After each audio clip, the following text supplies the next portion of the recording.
ये गांधी परिवार की ये तानाशाही वाली सोच ये दर्शाती है कि किस प्रकार से ये तानाशाही की सोच लेकर के चलते हैं। चाहे वो इंदिरा गांधी की सरकार रही हो, इमरजेंसी का दौर पूरे देश ने, पूरे भारत ने देखा।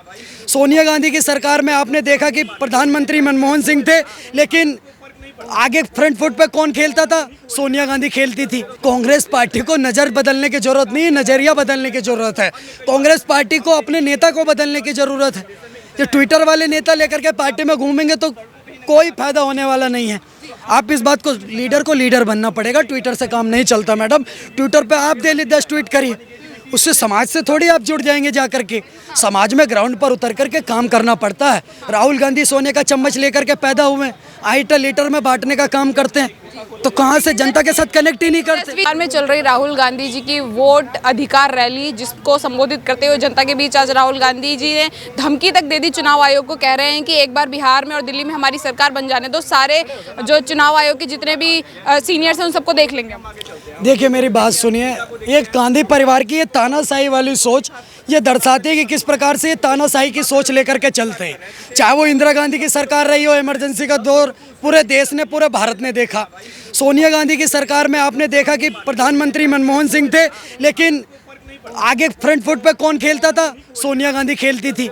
आप देखें किस प्रकार से 2014 से पहले कांग्रेस पार्टी ने टीएन शेषन जैसे अधिकारी, एमएस गिल जैसे अधिकारी, जो कि चुनाव आयोग पर, नवीन चावला जैसे अधिकारी जो कि चुनाव आयोग में बड़े पद प्रतिष्ठा पर थे, बड़े बड़े पदों पर थे, लेकिन जैसे कांग्रेस पार्टी चुनाव जीतती है, एमएस गिल, नवीन चावला जैसे अधिकारी चुनाव आयोग से इस्तीफा देकर के कांग्रेस पार्टी की सरकार में मंत्री बन जाते हैं। इससे इनकी सोच का पता चलता है कि किस प्रकार से घोटाले के साथ कांग्रेस पार्टी देश के अंदर चुनाव जीतती थी। आज उन घोटालों की पोल खुल रही है, इसलिए कांग्रेस पार्टी बैकफुट पर नजर आ रही है। कल तक तो ये कहते थे कि ईवीएम हैक हो जाती है। अरे भाई साहब, इनसे जरा कोई पूछे कि जब नरेंद्र मोदी ईवीएम हैक कर लेता है तो अगर कुछ वोट कट रहे हैं तो उसमें फिर क्या दिक्कत है? वो तो ईवीएम ही हैक करके जीत जाएंगे। कभी बोलते हैं कि वोट चोरी हो रहे हैं, कभी इलेक्शन कमीशन को बोलते हैं कि धांधलेबाजी कर रहे हैं चुनावों में। अब धमकी तक दे दी कि चुनावों के बाद देख भी लेंगे। कांग्रेस पार्टी को नज़र बदलने की जरूरत नहीं, नज़रिया बदलने की जरूरत है। कांग्रेस पार्टी को अपने नेता को बदलने की जरूरत है। ये ट्विटर वाले नेता लेकर के पार्टी में घूमेंगे तो कोई फायदा होने वाला नहीं है। आप इस बात को लीडर बनना पड़ेगा। ट्विटर से काम नहीं चलता मैडम। ट्विटर पे आप डेली 10 ट्वीट करिए, उससे समाज से थोड़ी आप जुड़ जाएंगे। जा करके समाज में ग्राउंड पर उतर करके काम करना पड़ता है। राहुल गांधी सोने का चम्मच लेकर के पैदा हुए, आइटर लीटर में बांटने का काम करते हैं, तो कहाँ से जनता के साथ कनेक्ट ही नहीं करते। तेजस्वी जी बोल रहे हैं 29 में तो पीएम बन जाएंगे राहुल गांधी। देखिए तेजस्वी जी जाने, अब 9वीं फेल व्यक्ति से आप क्या उम्मीद कर सकती हैं? वो तो राष्ट्रपति भी बना सकते हैं राहुल गांधी को, बड़ी बात नहीं है। अच्छा सर, एक डेटा राहुल गांधी जी दिखा रहे हैं, कह रहे हैं कि देखिए चुनाव आयोग जो नाम काट रहा है उसमें अल्पसंख्यकों के नाम ज़्यादा हैं और पिछड़े वर्ग के जो लोग हैं उनके नाम ज़्यादातर काटे जा रहे हैं। देखिए राहुल गांधी का ये रोग आज का नहीं है, ये राहुल गांधी का ये रोग पुराना है। कहते हैं वो गाना नहीं सुना, ये रोग पुराना है जरा देर लगेगी, तो इसमें थोड़ी देर लगने वाली है, पर देर आएंगे, बहुत दुरुस्त आएंगे।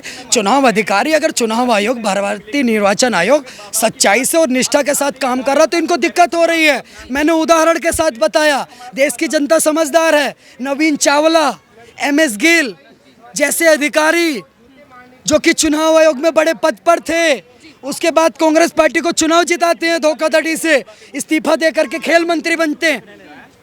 लेकिन सर नारेबाजी दोबारा करना चाह रहा है भारत के अंदर। शेख जी, नारेबाजी हो रही है, वोट चोर गद्दी छोड़, इस तरीके से नारेबाजी हो रही है। देखिए मेरी बात सुनिए, बिल्कुल वोट चोरों को गद्दी तो छोड़नी पड़ेगी। और असलियत में तुम्हें वोट चोरी का काम अगर कोई कर रहा है, शकल चोरी, हिजाब चोरी, देश का लोकतंत्र चोरी, ये सब कोई काम कर रहा है तो इसकी चोरी तो कांग्रेस पार्टी कर रही है, इसकी चोरी तो इंडिया अलायंस कर रहा है। वो नहीं दिख रहा है पत्रकार महोदय। मोदी जी को बोल रहे हैं कि मोदी जी धांधलेबाजी करके पीएम बने। आप मेरी बात सुनिए, ये समझने का विषय है। अगर धांधलेबाजी होती तो 242 सीटें आती, फिर तो 400 पार हो जाता। वो कहते नहीं, नकल के लिए भी अकल जरूरी होती है। इसलिए कहता हूँ लीडर को लीडर बनना चाहिए। ट्विटर से काम नहीं चलता इस देश के अंदर। रायबरेली के अंदर क्या विकास कर रहे हैं राहुल गांधी? घर तो संभल नहीं रहा, बाहर पता नहीं क्या क्या करने का काम कर रहे हैं। जब से साल शुरू हुआ है राहुल गांधी लगातार बिहार में रैली कर रहे हैं, तो क्या जनता में अपनी कुछ छवि स्ट्रॉन्ग कर पाएंगे? क्या बिहार की कुर्सी ले पाएंगे? राहुल गांधी बिहार में अब गए हैं, उत्तर प्रदेश में पुश्तैनी सीट है रायबरेली अमेठी की, और पूरी कांग्रेस पार्टी की नींव ही रायबरेली अमेठी से निकली हुई है। 27 साल से बनमास में कांग्रेस पार्टी, 2 विधायक नहीं है उत्तर प्रदेश में। 400 सीटें हैं विधायकों की उत्तर प्रदेश में, 2 विधायक नहीं कांग्रेस पार्टी। बगल में उत्तर प्रदेश में कुछ हो नहीं रहा है, यहाँ से कह रहे कि भाई साहब बिहार में झंडा गाड़ देंगे। चुनाव आयोग इनके लिए तो इतना कहना चाहता हूँ कि न मंजिल न रहबर न हक में हवाएं है, कश्ती भी जर्जर, ये कैसा सफर है। इनके पैरों के नीचे जमीन नहीं, इन्हें अब भी यकीन नहीं। अगर नहीं मान रहे तो मानते रहिए। अच्छा सर, चुनाव आयोग और बीजेपी की पार्टनरशिप चल रही है वोट चोरी में। चुनाव आयोग और बीजेपी की पार्टनरशिप बता दी है, राहुल गांधी जी की पार्टनरशिप करके जो है वोट चोरी कर रहे हैं मिल करके। थोड़े दिन और रुक जाओ, राहुल गांधी ये भी साबित कर देंगे कि सोनिया गांधी नरेंद्र मोदी की कुछ लगती हैं, मेरी मम्मी नहीं है। तो राहुल गांधी की अपनी अभिव्यक्ति की आज़ादी है, इस देश में फ्रीडम ऑफ स्पीच है, कोई कुछ भी बोल सकता है। अच्छा, एक सवाल मैं आपसे करना चाहती हूँ अभिषेक जी, हमने एक वीडियो देखा जिसमें प्रियंका गांधी जो जब देश के जनता को ही जाकर के चुनना है कि नेता कौन बनेगा, तो अभी से क्यों हाय तो वो मचा हुआ है। जनता को वोट डाल के डिसाइड करने दीजिए ना कि कौन चुनाव जीतेगा। बोल रहे हैं हमारे वोटर्स काट रही है ना बीजेपी, जो विपक्ष को वोट उन्हें करते हैं। कैसे पता कि वो उन्हीं को वोट देंगे? वही तो बता रहा हूँ कि ना खाता ना वही, जो कांग्रेस पार्टी का लाडला कहते हैं वही सही। तो ये तो होने वाला नहीं ना देश के अंदर। वोट पड़ा नहीं, आपको पहले ही पता, ये मुझे वोट देगा वो उन्हें वोट देगा, आपको कैसे पता? इसे कहते हैं असली वोट चोर। अच्छा सर, जो ये बोल रहे हैं कि प्रियंका गांधी का जो वीडियो वायरल हो रहा है जिसमें ताली बजा बजा के कह रही है जब जब मोदी डरता है पुलिस को आगे करता है, क्या मोदी जी डर चुके हैं विपक्ष से इसलिए कुछ नहीं बोल रहे हैं? देखिए मेरी बात सुनिए, नरेंद्र मोदी जी डंके की चोट पर आकर अपनी बात रखने का काम करते हैं। कहाँ डर गए नरेंद्र मोदी? पाकिस्तान से जाकर के पूछो डरा कौन है, जाके चाइना की गलवान घाटी में पूछो कौन डरा है, जाकर के राहुल गांधी से पूछो कि 400 सीटों से आकर के आज 100 पर समेट गए कि डर कौन कौन डरा है।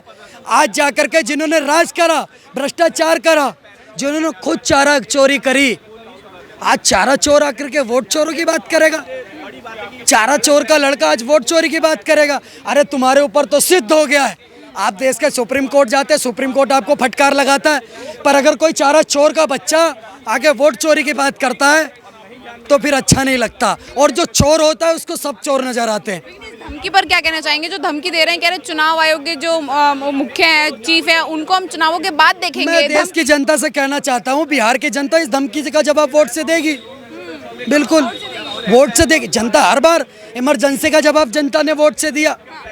इस देश के अंदर दंगे हुए, उसका जवाब जनता ने वोट से दिया। भ्रष्टाचार हुआ, कोयला घोटाला हुआ, ऐसे जट तक कोई अक्षर नहीं छोड़ा जिस नाम से घोटाला नहीं करा, इन सबका जवाब जनता ने वोट से दिया है। और इनको जो वोट की चोट मिलती है ना, वो इनकी बुद्धि भ्रष्ट कर देती है। वो कहते नहीं है, गोस्वामी तुलसीदास जी ने रामायण में लिखा है कि जाको प्रभु दारुण दुख दीना, अकिल बुद्धि पहले हर लीना। तो जिसके ऊपर जब भगवान किसी को दुख देने वाला होता तो उसकी बुद्धि और अक्ल पहले ही हर लेता है। तो राहुल गांधी उसी दौर से गुजर रहे हैं। राहुल गांधी जी इतने कॉन्फिडेंस तरीके से बोल रहे हैं कि बिहार की सीट इस बार एनडीए अलायंस जीत रहा है, विपक्ष जीत रहा है, गठबंधन जीत रहा है। राहुल गांधी सरकार भी बना रहे थे। राहुल गांधी हरियाणा में इतने कॉन्फिडेंस में थे कि जलेबी भाई, इनकी राष्ट्रीय प्रवक्ता गाली वाली मैडम सुप्रिया सिन्हा जी कह रही थी अगर चुनाव हार गया हरियाणा में मेरा नाम बदल देना। कह रहे पलायन रोक देंगे बिहार से, फिर तो बिहार की जनता देगी ना सर वोट। पलायन की बात कर मैडम, पलायन वही रोक सकता है जो पूरे बिहार की बात करे, जो देश की बात करे। वो पलायन नहीं रुक सकता जो परिवारवाद की बात करे। लालू जी अपने बच्चे से आगे किसी के बड़ी नहीं रहे। क्यों? पूरी आरजेडी के अंदर क्या कोई ऐसा नेता नहीं है जो 9वीं पास हो? उसको फेस लेकर के आगे आइए। पर नहीं, लालू यादव का 9वीं फेल बच्चा ही बनेगा मुख्यमंत्री। ये कहाँ तक सच है बताइए? आज इस देश को समझना पड़ेगा। आज लाइट का जमाना है, बिजली का युग है, लालटेन से काम नहीं चलेगा। जंगल राज वाली बात की, नीतीश जी भी जंगल राज चला रहे हैं, हॉस्पिटल में घुस के लोग मार दिए जाते हैं, मतलब शासन व्यवस्था पर सवाल। नीतीश जी की सरकार में कौन से आईएएस अधिकारी की पत्नी का मुख्यमंत्री आवास में रेप हुआ है बताइए? फिर लालू सरकार में ये नहीं हुआ? भूरा बाल साफ करो के ये नारे नहीं चले क्या? भूमिहार, राजपूत, बनिया, ब्राह्मण इस देश के नहीं है? उसके बावजूद ऐसे नारे लालू सरकार ने दिए। तो एनडीए रिपीट हो रही है बिहार में। बिल्कुल आनी चाहिए, इंडिया सत्ता में रहनी चाहिए।